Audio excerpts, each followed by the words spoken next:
மக்களை எல்லாருக்கும் வணக்கம். இன்றைக்கி சென்னைக்கு ரொம்பவே பக்கத்தில் இருக்கிற புகழ்பெற்ற சிறுவாபுரி முருகர் கோவிலுக்கு தான் நாம் இன்றைக்கி போயிட்டுருக்கோம். இந்த கோவில் திருவள்ளூர் டிஸ்ட்ரிக்டில் பொன்னேரி தாலுகாவில் அமைஞ்சிருக்கு. சென்னை டு கொல்கத்தா போகிற ஹைவேஸில் கார்னோட பிரிட்ஜு தாண்டின உடனே ஒரு 10 கிலோமீட்டர் தொலைவில் சிறுவாபுரி கிராமத்தில் அமைஞ்சிருக்கு இந்த முருகர் கோவில். சென்னையிலேருந்து அப்ராக்சிமேட்டாக ஒரு 40 கிலோமீட்டர் தொலைவில் அமைஞ்சிருக்கு இந்த கோவில். நீங்கள் உங்களோட ஓன் வெஹிக்கிளில் வரதா இருந்தால் கூகுள் மேப் போட்டாலே ஈஸியாக இந்த கோவிலுக்கு ரீச் ஆகிடலாம். நீங்கள் பஸ்ஸில் வரதா இருந்தால் ரெடில்ஸ் பஸ் ஸ்டாண்டுக்கு வந்துட்டிங்கன்னா அங்கேருந்து நிறைய ஷேர் ஆட்டோ பஸ் எல்லாம் இருக்குது சிறுவாபுரிக்கு. இன்றைக்கி செவ்வாய்க்கிழமை காலையில் 6:30 மணி தான் ஆகுது. அதுக்குள்ளே இங்கே எவ்வளோ கார் நிற்குது. இவங்கெல்லாம் கோவிலுக்கு போகிறவங்க அவங்க காரை இங்கே பார்க் பண்ணிட்டு போயிருக்காங்க. இங்கேருந்து கோவிலுக்கு 1.5 கிலோமீட்டர் தூரம் உள்ளே போனோம். பைபாஸ்லேருந்து சிறுவாபுரி கோவிலுக்கு போகிற வழியில் இந்த மிகப்பெரிய வேல் வச்சுருக்காங்க.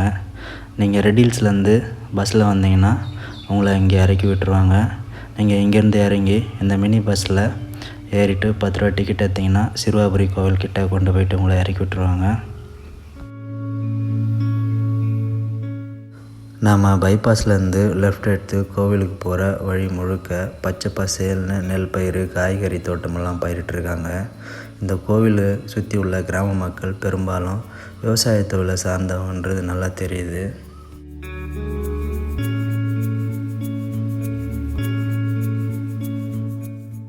நீங்கள் 2 வீலர் இல்லைனா 4 வீலரில் வந்தீங்கன்னா உங்கள் வண்டியை இங்கே பார்க் பண்ணிக்கலாம்.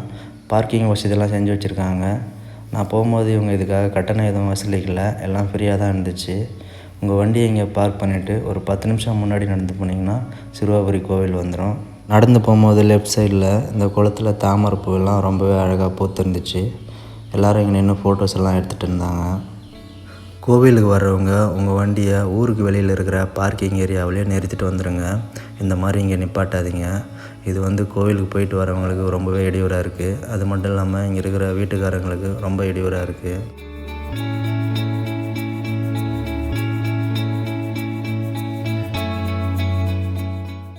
இப்போ நம்ம கோவில் உள்ளே வந்துட்டோம். இப்போ நீங்கள் பார்த்துட்ருக்க இந்த ராஜகோபுரம் தான் சிறுவாபுரி பாலமுருகர் கோவில்.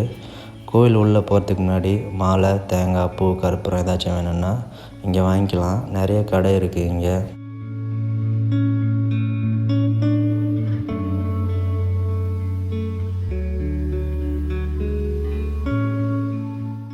இந்த சிறுவாபுரி முருகர் கோவில் ரொம்ப சின்ன கோவில் தான். ஆனால் ரொம்பவே பழமை வாய்ந்த சக்திமிக்க முருகர் கோவில். சமீப வருடங்களாக இந்த சிறுவாபுரி முருகர் கோவிலில் மக்கள் செவ்வாய்க்கிழமை நாட்களில் ஆயிரக்கணக்காகவும் லட்சக்கணக்காகவும் விடிகாத்தால் 3 மணிலேருந்து வரிசையில் நின்று இவரை தரிசிக்கிறாங்க. செவ்வாய்க்கிழமை நாட்களில் மக்கள் கூட்டம் அதிகமாக இருக்கிறதுனால வரிசையில் நின்று சாமியை பார்க்குறதுக்கு ஓரளவுக்கு வசதியெல்லாம் செஞ்சு தான் வச்சுருக்காங்க. இப்போ மணி சரியாக 7:30 மணி ஆகுது. கூட்டம் எவ்வளோ இருக்குதுன்னு தெரில. செவ்வாய்க்கிழமை நாட்களில் 2 மணி நேரத்துக்கு மேலே கூட ஆகும் சாமியை பார்க்குறதுக்கு. இங்கே கோவிலுக்கு வர பக்தர்களுக்கு இலவசமாக கழிப்பறை வசதியெல்லாம் செஞ்சு வச்சுருக்காங்க. லேடிஸ் அண்ட் ஜென்ட்ஸ்னு தனித்தனியாக இருக்குது. ரொம்பவே க்ளீன் அண்ட் நீட்டாக இருந்துச்சு.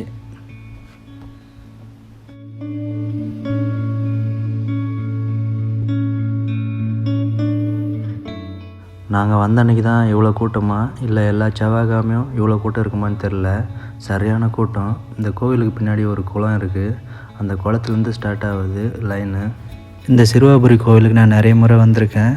லாஸ்ட் இயர் 2023 வரும்போது இந்த மாதிரி செட்டப் இல்லை. கோவிலுக்கு முன்னாடி இருக்கிற அந்த ரோட்டில் தான் லைன் ஸ்டார்ட் ஆகும். செவ்வாய்க்கிழமை நாட்டிலலாம் ரொம்ப சிரமமாக இருக்கும். எல்லாருமே அந்த ரோட்டில் நின்று ரொம்ப நேரம் வெயிட் பண்ணி சாமியை பார்க்க வேண்டியதாக இருக்கும். இப்போது இந்த கோவிலுக்கு பின்னாடி மாற்றின இந்த செட்டப் ரொம்பவே நல்லாயிருக்கு. செவ்வாய்க்கிழமை நாட்களில் பக்தர்களோட கூட்டம் அதிகமாக இருக்கிறதுனால சுமார் 50க்கும் மேற்பட்ட போலீஸ் பாதுகாப்பு இங்கே போடப்பட்டிருக்கு.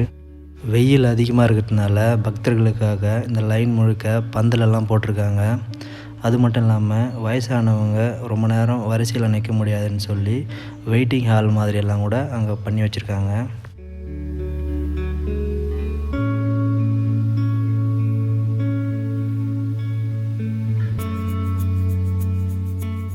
இங்கேருந்து லைன் 3 பிரியும். ஒன்று 100 ருபீஸ் டிக்கெட்டு, இன்னொன்று 50 ருபீஸு, இன்னொன்று ஃப்ரீ தர்ஷனு. 3 லைனுமே பார்த்திங்கன்னா வேகமாக தான் போவோம். ஒன்றும் பெருசாக வித்தியாசம் இருக்காது. இதில் என்ன வித்தியாசம்னு பார்த்திங்கன்னா 100 ருபீஸ் டிக்கெட் நீங்கள் சாமியை கொஞ்சம் கிட்ட பார்க்கலாம். 50 ருபீஸ் டிக்கெட் வந்து அதை விட கொஞ்சம் தூரம். ஃப்ரீ தர்ஷன் வந்து பார்த்திங்கன்னா அதை விட கொஞ்சம் தூரம். எல்லாருமே வந்து சாமியை நின்று பார்க்கலாம். யாரும் அவங்கள தள்ளிலாம் விட மாட்டாங்க, போங்கன்னு சொல்ல மாட்டாங்க. சாமியை நல்லா தான் பார்க்கலாம். நான் வந்து ஃப்ரீ தர்ஷன் லைனில் நின்று தான் சாமியை பார்த்தேன். நீங்கள் வந்து டிக்கெட் வாங்கணுன்னா சாமியை பார்க்குறதுக்கு கொஞ்சம் தூரம் முன்னாடி நீங்கள் வாங்கிக்கலாம். இந்த கோவிலில் தரிசன நேரம் வந்து பார்த்திங்கன்னா வார நாட்களில் காலையில் 7 மணிலேருந்து மதியம் 12 மணி வரையும் இருக்குது. அதுக்கப்புறம் சாயந்தரம் 4 மணிலேருந்து நைட்டு 8 மணி வரையும் இருக்குது. ஞாயிற்றுக்கிழமை காலையில் 6 மணிலேருந்து நைட்டு 8 மணி வரையும் தரிசனம் இருக்குது. செவ்வாய்க்கிழமை மட்டும் விடிகாத்தால 4 மணிலேருந்து தொடர்ந்து நைட்டு 8 மணி வரையும் தரிசனம் இருக்குது. இந்த கோவிலுக்கு நீங்கள் செவ்வாய்க்கிழமை நாட்களில் வந்தீங்கன்னா மூலவரை மட்டும் பார்த்துட்டு வர மாதிரி இருக்கும். இதே நீங்கள் மற்ற வார நாட்களில் வந்தீங்கன்னா கோவில் உள்ளெல்லாம் போயிட்டு சாமியை பார்த்துட்டு ரொம்ப ரிலாக்ஸாக இருந்துட்டு வரலாம். அந்தளவுக்கு ஃப்ரீயாக இருக்கும். இந்த சிறுவாபுரி முருகர் கோவிலில் மரகத கல்லால் செய்யப்பட்ட மயில் வந்து மூலவரை பார்த்த மாதிரி வச்சுருக்காங்க. உங்களுக்கு ரைட் சைடில் நீங்கள் இதை பார்க்கலாம். மூலவரான சிறுவாபுரி பாலமுருகரை தரிசனம் பண்ணிவிட்டு எல்லாரும் வந்து இந்த கொடிமரத்துக்கிட்ட கற்பூரம் ஏற்றி சாமி கும்பிட்டுக்கிறாங்க. இந்த சிறுவாபுரி முருகர் கோவில் வந்து சுமார் 500 வருஷம் பழமை வாய்ந்த கோவில். இந்த கோவிலில் அருணகிரிநாதர் வந்து பல அர்ச்சனை திருப்புகழ் பாடல்களை பாடியிருக்காரு. நீங்கள் சாமிக்கு மாலை வாங்கிட்டு வந்திருந்தீங்கன்னா இங்கே கொண்டு வந்து கொடுத்தீங்கன்னா சாமிக்கிட்ட வச்சு கொடுப்பாங்க.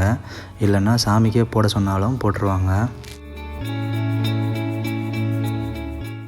இங்கே வந்து இந்த சிறுவாபுரி பாலமுருகர் கோயிலோட ஸ்தல வரலாறுகளையும் சிறப்புகளையும் இந்த பலகையில் எழுதி வச்சுருக்காங்க. நீங்கள் படித்து பார்த்து தெரிஞ்சுக்கலாம். சாமியை பார்த்துட்டு கோவிலை விட்டு வெளியே வரும்போது நிறைய பேர் அவங்களோட வேண்டுதலுக்காக பிரசாதம் கொடுத்துட்டு இருந்தாங்க.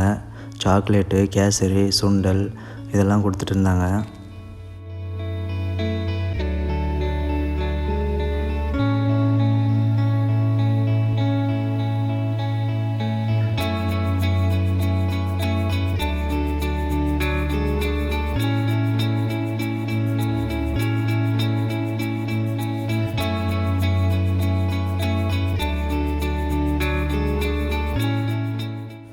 இந்த கோவிலை சுற்றி இருக்கிற கிராம மக்கள் பெரும்பாலும் விவசாய தொழிலை சார்ந்தவங்கன்றதுனால இவங்க அவங்களோட வயலில் விளையிற விளைபொருட்களை கொண்டு வந்து இங்கே இந்த கோவில்கிட்ட வச்சு விற்கிறாங்க. நிறைய காய்கறிகள், கீரை வகைகள், பழங்கள் எல்லாம் இங்கே பார்க்கலாம். நீங்கள் ட்ரை பண்ணி பாருங்கள். கண்டிப்பாக எல்லாமே ஃப்ரெஷ்ஷாக இருக்குது, நல்லாயிருக்கு.